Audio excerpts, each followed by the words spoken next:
Estamos iniciando pela TV Suprem, braço de comunicação da União Planetária, mais uma entrevista do movimento 2022-2030, o Brasil e o mundo que queremos, uma parceria da Universidade de Brasília, através do Núcleo de Estudos do Futuro, do Centro de Estudos Avançados Multidisciplinares, com a União Planetária.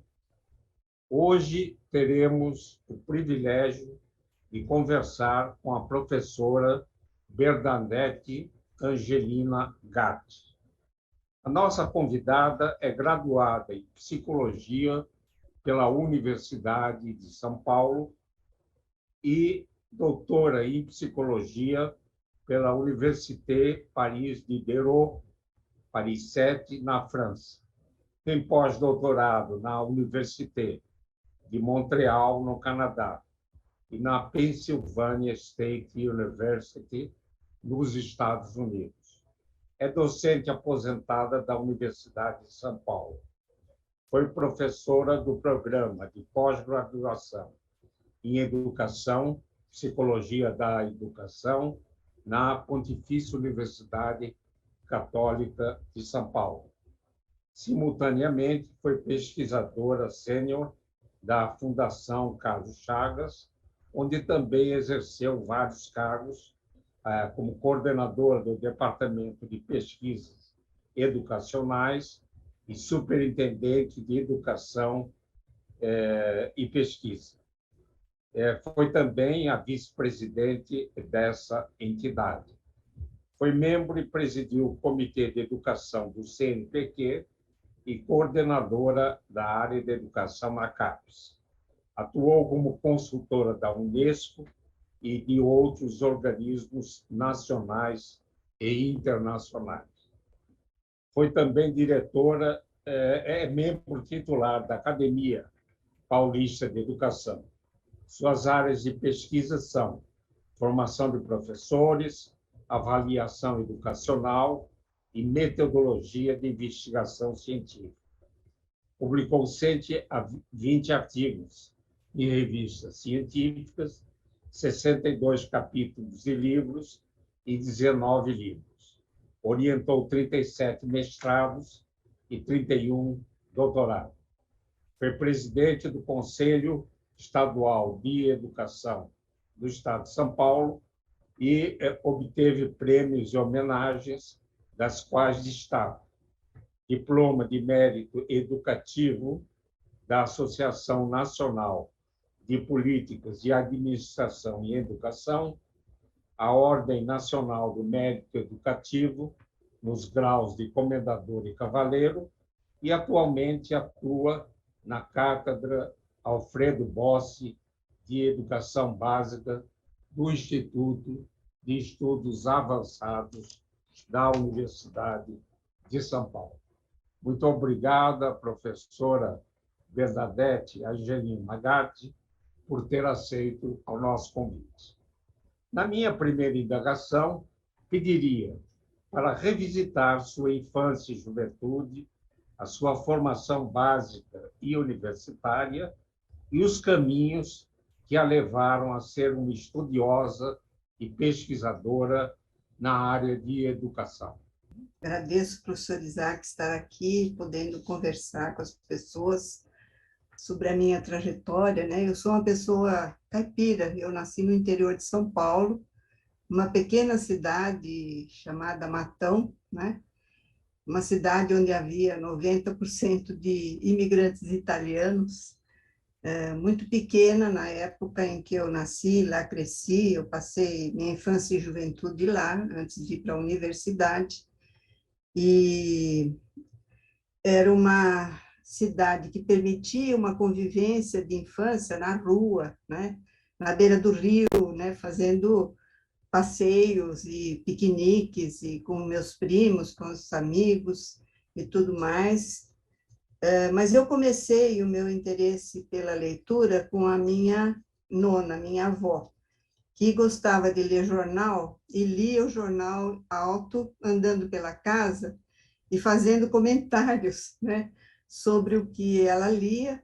E eu começava a ir atrás dela, muito pequena, eu tinha, nessa época, 3, 4 anos, e ela via do meu interesse, e eu olhava para ela, então ela me mostrava o jornal e lia algumas palavras, mostrava letras, e eu comecei a reconhecer letras e palavras, e com 4 anos eu já li algumas coisas. E nesse momento também aconteceu um fato que eu acho que foi importantíssimo na minha formação, porque eu reputo que a formação na primeira infância, né, a possibilidade de experiências diferenciadas, ela é muito importante, né, tanto para a formação cognitiva como emocional das crianças. E eu olho para trás e vejo como foi importante eu fugir de casa. Meu pai pensava, minha mãe pensava que eu estava na casa da minha tia, mas eu subia com os meus primos para uma escolinha que tinha lá, que a gente falava que era da Dona Cata, que era a professora, e lá eu comecei a coparticipar das atividades que ela fazia com as crianças, um tipo de pré-escola, né? Que não tinha isso lá na cidade, mas tinha essa escolinha. E a gente fazia brincadeiras orientadas, obedecer, escrevia regras, fazia bordados coletivos, né? Punha um pano no chão e cada um bordava um canto, e ela ensinava essas coisas para a criançada, fazíamos teatrinhos, né? Nós inventávamos os diálogos, não era nada decorado, ela fazia a gente inventar os diálogos, e tinha o momento das letras também, né? Que ela fazia leituras, contava histórias, fazia a gente contar história, tudo pequenininho, contando história, e a partir daí ela ia escrevendo na lousa algumas coisas e a gente visualizava, né? Essa experiência me parece que foi muito importante para mim. Eu acabei aprendendo a ler e escrever e tive autorização lá das autoridades escolares, do inspetor, para poder, com 6 anos, entrar no primeiro ano do grupo escolar. Só era permitido entrar com 7 completos, né? E eu entrei com 6. E também acho que o meu primário e o ginasial, fui muito feliz no momento em que eu estudei. Eu só estudei em escola pública, né? Então, não tinha escola particular na minha cidade, né? E acho que também minha família não tinha condições de me pôr numa escola particular, nem pôr, eram 5 filhos, mais 4 afilhados em casa, né? Então, mas todas as professoras eram concursadas naquela época, né? E muito exigentes, e a gente trabalhava demais, tinha tarefa todo dia para casa, tinha pesquisas para fazer desde o primeiro ano, né? Uma coisa assim de incentivar a curiosidade e fazer aquela nossa iniciação, não só na alfabetização geral, como interesse em ciências. Havia horta no grupo escolar, a gente trabalhava na horta, enfim, e também no ginasial, né? Só que a passagem do grupo escolar para o ginasial tinha o exame de admissão, não eram todos que iam, já era uma seletividade muito grande, né? Eu fui uma das que passei no exame, mas da minha turma, que terminou o 4º ano, nem metade passou, né? Nesse vestibular, e nesse exame de admissão. Então, já aí começa uma seletividade. Mas eu era uma pessoa que lia muito, né? Então, eu era muito amiga da filha do farmacêutico e ele tinha uma pequena biblioteca. E os filhos dele não liam nada, não queriam saber de ficar na salinha que ele tinha essa biblioteca, e eu ia para lá, e nesse período do final do grupo escolar e do início do ginasial, que seria o ensino fundamental 1 hoje, eu li todo o Tesouro da Juventude, que eram 18 volumes. Eu ia toda manhã eu ia lá, sentava e ficava lendo. Especialmente, né, a minha leitura foi muito atraída pelo livro dos porquês. Não me esqueço disso, o livro dos porquês. Então, tinha em cada uma dos livros, né, um capítulo desse livro dos porquês, onde tinha uma questão, um problema, 1 ou 2 problemas que eles colocavam, 2 perguntas, e aí tinha toda a explicação, né? Por que chovia? né? Por que não chovia? E outras perguntas que parecem ser do cotidiano, mas que têm uma explicação. Vinha uma explicação, como eu digo, em bom português, em palavra cotidiana, de por que aconteciam aquelas coisas. E havia questões, tanto de ciências, como questões em torno de aspectos humanos, né, da composição das etnias e tudo mais. Então, acho que essas leituras me ajudaram demais na minha vida. E no ginasial, eu encontrei um ginasial, na época, muito pesado, né? Nós tínhamos professores também, todos concursados. O concurso era muito difícil aqui no estado de São Paulo, havia uma parte oral, né? Nesses concursos, além da parte escrita. E eles eram muito bem preparados, e nós tínhamos, além das disciplinas comuns que tem hoje, nós tínhamos latim, tínhamos francês, né? Então, 4 anos de francês, 2 de inglês e latim nos 4 anos. Enfim, e matemática, né? Uma matemática, o nosso professor me encantou desde o primeiro ano do ginasial. Ele foi professor 4 anos, né? Meu, e ele era muito estimulador, ele explicava as coisas de várias maneiras, vários caminhos, só que ele era muito exigente, ele passava, nós tínhamos aula de matemática, dos 5 dias da semana, nós tínhamos todos os dias, e todos os dias nós tínhamos muita tarefa para fazer em casa, né? E eu adquiri ali o hábito de fazer a tarefa do dia chegando em casa, porque eu estava com a memória fresca, né, do que tinha acontecido na aula, e aí eu já sentava e já fazia a tarefa, né? E também já preparava o dia seguinte, eu via qual eram as disciplinas que tinha seguinte, via o que tinha sido dado, e esse é um hábito que eu levei para a vida. E quem me orientou nisso foi a minha professora do 4º ano primário, né? Porque chegados no 4º ano primário, você já tinha por exemplo, problemas de matemática muito mais complexos, né? Você tinha leituras mais densas, história muito mais detalhada, e ela orientava, começou a orientar a turma como que deveria ser melhor estudar, né?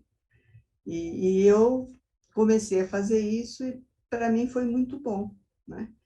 E eu guardo boas lembranças desses meus professores, da professora de geografia, do professor de história, então nem se diga, eu achava ele um gênio, porque ele não dava história assim, na sequência, né, sem pensar no antes e no depois, ele dava por século. Então, vamos estudar o século XV. E aí, já tinha estudado a antiguidade. Eu estudava tudo que vinha antes e tudo que vinha depois como consequência do que ocorreu no século XV no mundo, né? Então, era uma outra visão de história, e eu digo, eu fui muito feliz com os meus professores, né? Porque eles me deram uma visão diferente do que, em geral, esse ensino um pouco mais fragmentário, né? que é dado no currículo da educação básica, né? E depois do ginasial, eu queria, na verdade, fazer o científico, mas na minha cidade não tinha o colegial, tinha só a escola normal, né? Não tinha o colegial que era oferecido o clássico e o científico, né? O clássico para quem queria se aprofundar mais nas humanidades, em letras, tal, e o científico quem queria se aprofundar mais em ciências. Eu queria fazer o científico, mas meu pai e minha mãe acharam que eu estava muito pequena para viajar para a cidade vizinha e ficar lá fazendo científico, como o meu irmão mais velho tinha feito. E aí eu fiz a escola normal, mas eu não queria ser professora, não. Eu fiz a escola normal porque era o curso que tinha ali, né? E na escola normal, eu também tive professores, especialmente o primeiro ano era um ano geral, que tinha muita biologia, matemática, e já havia uma introdução à educação, né? E depois você aprofundava em psicologia da educação e tudo mais. Sociologia da educação, e história da educação, enfim. Também tive professores magníficos, especialmente Sociologia da Educação e Psicologia, né? Psicologia Geral e Psicologia da Educação. Então, eu comecei a me interessar por psicologia. Eu tive a felicidade, porque eu também fiz à noite, só um detalhe, eu fiz a Escola Técnica de Comércio à noite, eu fazia o normal à tarde e o comércio à noite, né? Eu sou técnica de contabilidade, mas foi muito bom fazer, porque o técnico, ele tinha uma parte do colegial, né? Então, eu estudei física, química, no técnico de contabilidade, ao lado de economia, de administração, de gestão, e de contabilidade propriamente dita, né? E eu terminei os dois juntos, mas eu tive a felicidade de ter a média mais alta da escola normal na minha turma, e eu ganhei o prêmio do Estado, né? Ganhei o prêmio de me tornar efetiva, ter uma cadeira efetiva na rede estadual, né? Como professora primária, né? Na época, né? Hoje seria professora do Fundamental 1. Isso me permitiu pensar, porque eu ia ter um salário que eu poderia fazer a universidade. Então, quando eu soube disso, né, eu sabia que eu ia ter que trabalhar, eu conversei com meu pai e falei que eu queria tentar a universidade e que eu teria o salário daí 4 meses, né? Porque eu iria tomar posse, depois tem que esperar toda a tramitação, e que eu, então, se ele me ajudasse a ir para São Paulo, eu depois pagaria para ele. Ele deu risada, né? Porque ele falou assim, ah, meu Deus, não precisa me pagar, vamos ver como é que a gente faz isso. E eu estava quase noiva nessa época, mas eu queria estudar, né? E aí ninguém acreditou que eu fosse passar. Eu vim para São Paulo, ao mesmo tempo que eu fiz a documentação para assumir a cadeira efetiva. Eu fiz a documentação para prestar o vestibular na USP. À época não tinha o curso de psicologia, viu, professor Isaac? Na verdade, eu fiz pedagogia, né? E eu escolhi pedagogia porque havia um colega do meu irmão, que ia muito lá para Matão, que estava fazendo pedagogia. E ele me explicou como é que era o curso. Quer dizer, o curso é muito diferente do que ele é hoje, né? Ele não formava para magistério, ele formava para planejadores, pesquisadores, especialistas da educação e orientação educacional, supervisão, gestão. E ele me explicou como é que era o curso, e eu achei que eu tinha condições. Ele levou o livreto do vestibular, com toda a bibliografia, e eu achei que eu dava conta, né? Então, eu me inscrevi, voltei para Matão, fiquei lá, passar o Natal, o Ano Novo, e vim no começo de janeiro e fiquei um mês num pensionato de freiras, que o padre lá, o vigário de Matão, arrumou para mim, né? E todo mundo falou que eu estava fazendo uma loucura, e que, bom, ninguém acreditou que eu passaria, estava todo mundo esperando que eu voltasse e assumisse a minha cadeira na cidade. Mas eu passei, estudei um mês sozinho, e eu entrei. É um detalhe, na época também era muito seletivo, você tinha a prova escrita, né? Escrita mesmo, inteira, você tinha que fazer dissertações, e tinha a prova oral, né? Então, que você ia diante de uma banca, né? Para história, para língua portuguesa, né? E outras disciplinas que eles punham para você discutir, especialmente o língua portuguesa. Mas eu passei, nós passamos em 16 na minha turma, né? Vocês têm ideia como é que era, uma seletividade absurda, vamos falar assim, né? E dos 240 e poucos candidatos, eles selecionaram 16 para o diurno, tinha também 30 para o noturno, né? Na mesma época. E assim eu fiz o curso de pedagogia, né? Só que o curso de pedagogia tinha matemática no primeiro ano e 2 anos de estatística, bem pesado. E eu me interessei muito, tanto pela área da matemática como pela área da estatística, e também da história da educação, né? Eu adorei a história da educação, pelo menos da maneira como ela era apresentada pelos professores ali na USP, e eu fiquei encantada com essas disciplinas, assumi minha cadeira e dei aula um ano junto com o curso, depois eu consegui o que eles chamam de licença, né, para terminar o curso de pedagogia, porque era de interesse do Estado que os seus professores se aperfeiçoassem no nível superior. Então, eles me deram uma espécie de bolsa e de licença, e eu pude fazer 3 anos recebendo o salário de professora primária e só estudando. Mas como eu tinha também, à época, esse curso de... Tinha matemática, né, um pouco avançada no primeiro ano, e a estatística, no segundo ano eu também comecei a dar aula de matemática à noite no ginasial, porque não tinha professor, e nós tínhamos licença para dar no ginasial, não no colegial, mas no ginasial sim, né? E eu fui dar à noite aulas de matemática. Então, eu fazia o curso à tarde, dava aula de matemática à noite, e fui levando o curso, e senti também, né, aí no segundo ano, que eu queria me aperfeiçoar em estatística. Eu gostei demais de estatística, e o meu professor falou que eu precisava de mais matemática. Então, eu entrei na matemática, né?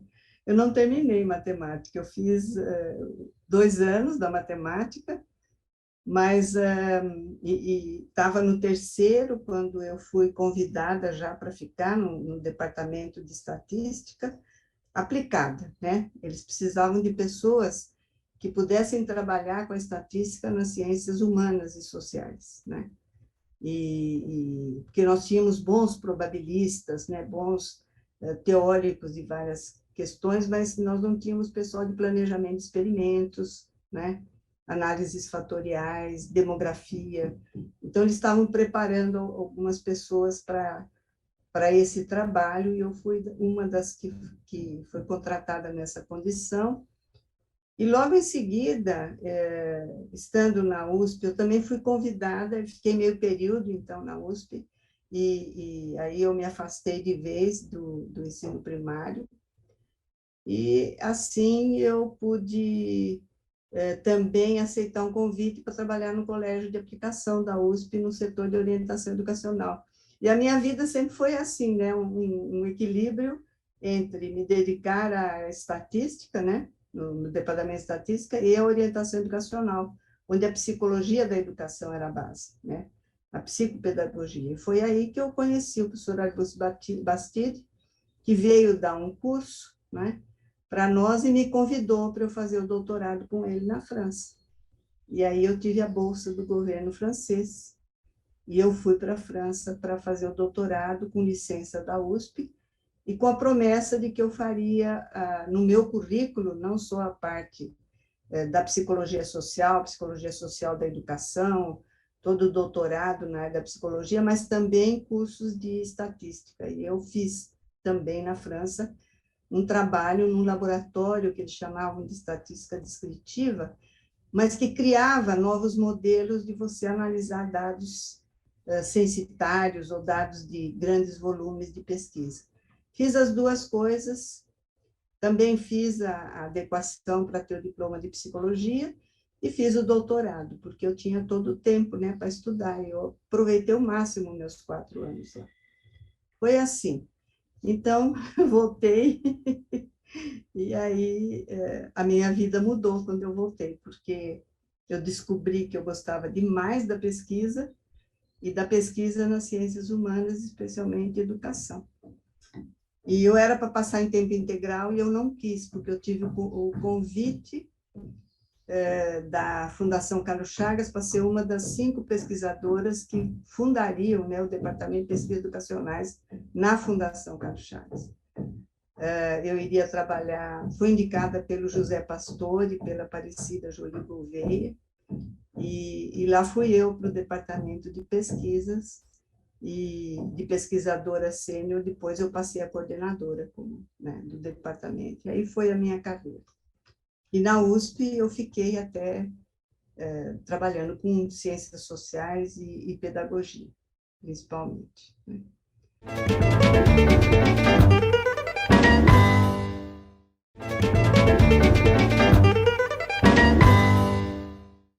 Professora, que bela biografia, né?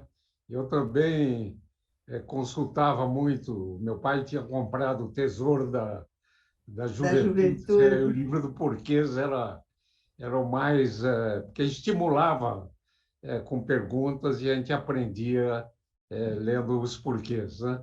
É, É, nós praticamente, professora Bernadette, esgotamos o nosso tempo da nossa entrevista, mas eu gostaria que rapidamente, tendo em vista que é uma das mais destacadas especialistas na formação de professores do Brasil, e isso porque teve influência, como falou, de vários professores, e eu pediria para analisar rapidamente a formação de professores no passado, no presente e os desafios para a formação de professores nas próximas décadas.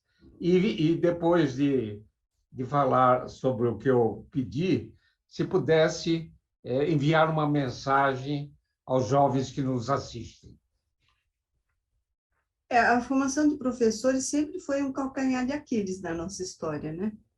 Desde a colônia, que nós não dispunhamos nem se pensava em formação de professores, mesmo passando pelo Império e pela Primeira República, embora houvesse vários decretos, várias iniciativas para isso, a formação de professores passava muito ao largo de ter qualquer qualidade. Ela vai começar a ter qualidade, né, a partir, eu diria, mais dos anos 30 e 40, quando começa a emergir a escola normal e houve anteriormente o movimento dos educadores que postulavam que a qualidade da educação passava pela qualidade da formação de professores.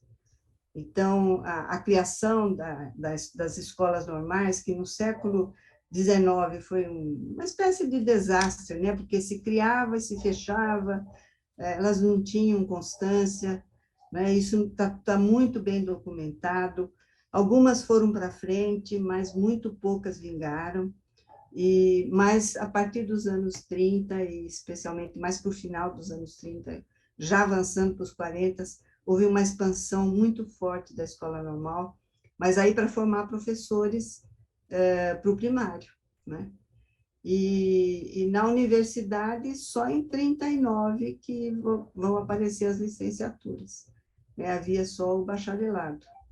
E as licenciaturas nasceram como apêndice do bacharelado, né? Um ano de formação, eu diria, uma formação muito rala em educação, né? Com muito pouca formação das questões metodológicas relativas a você lidar com adolescentes e jovens, no caso, era para formar especialmente professores nas especialidades, matemática, física, química, letras, né? E era uma formação muito bacharelesca, só bacharelesca.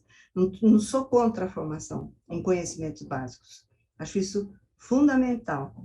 Mas você não equilibrar a formação na disciplina com a formação pedagógica, né?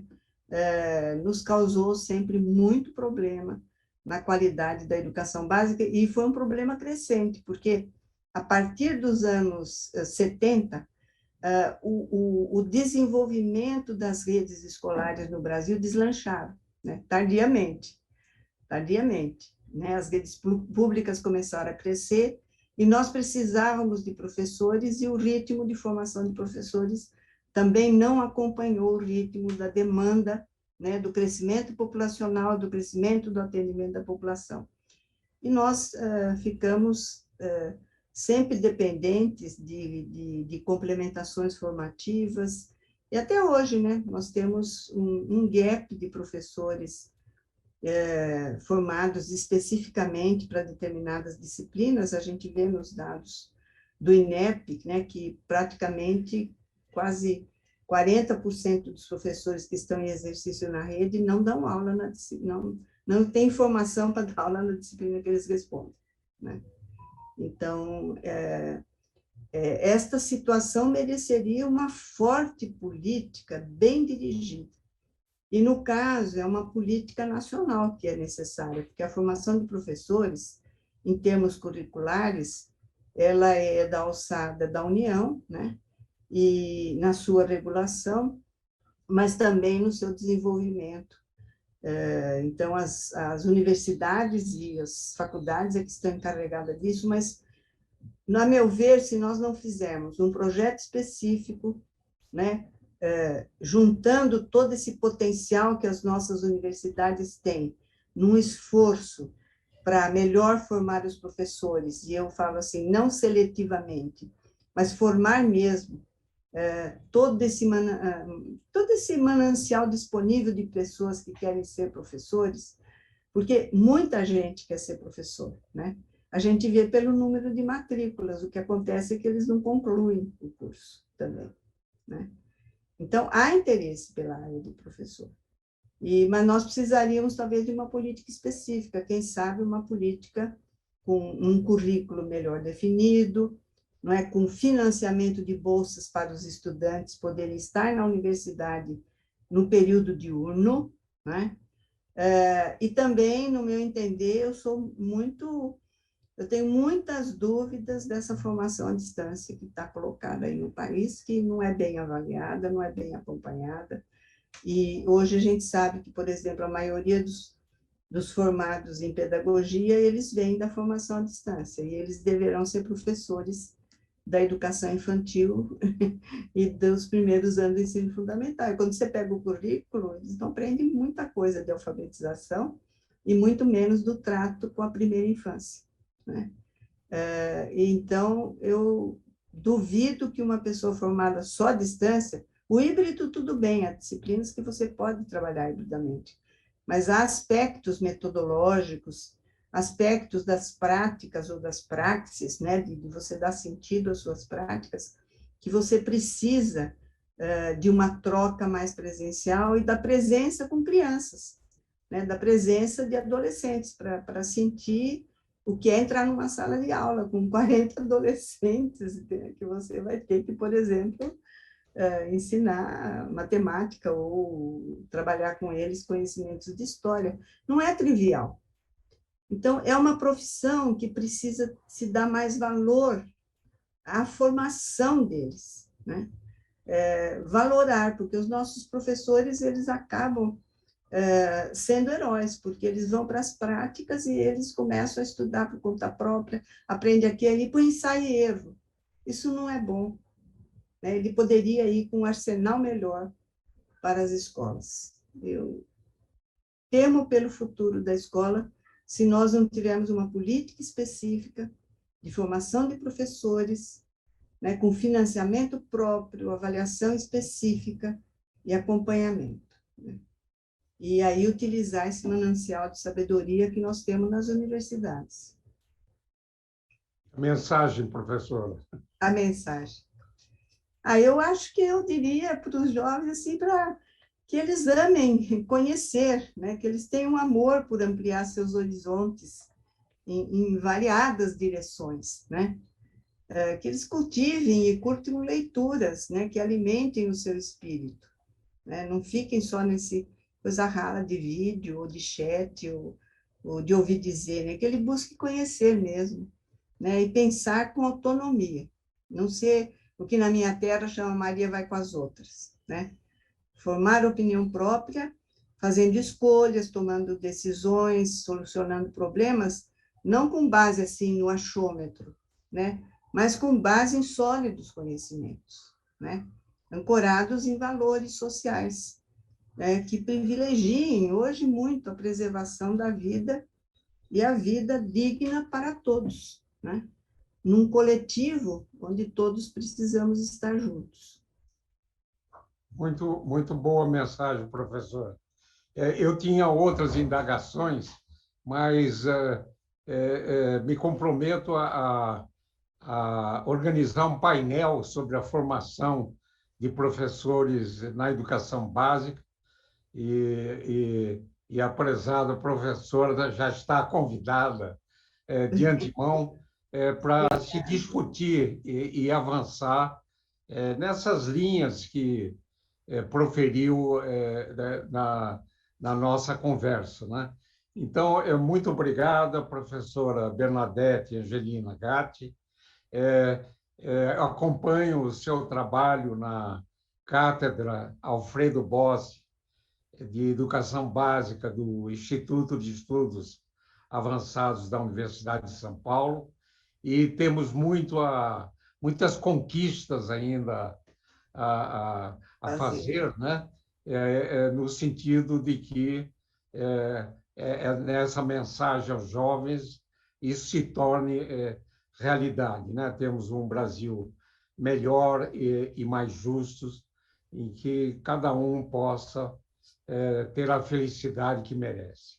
Então, muito obrigado, professora Bernadette Gatti, e esse e outros programas do movimento 2022-2030, o Brasil e o mundo que queremos, podem ser acessados no canal YouTube do canal Supre. Gostaria de agradecer imensamente a atenção de todos que estiveram com a gente e voltaremos a nos encontrar em uma próxima oportunidade. Até lá. Muito obrigada.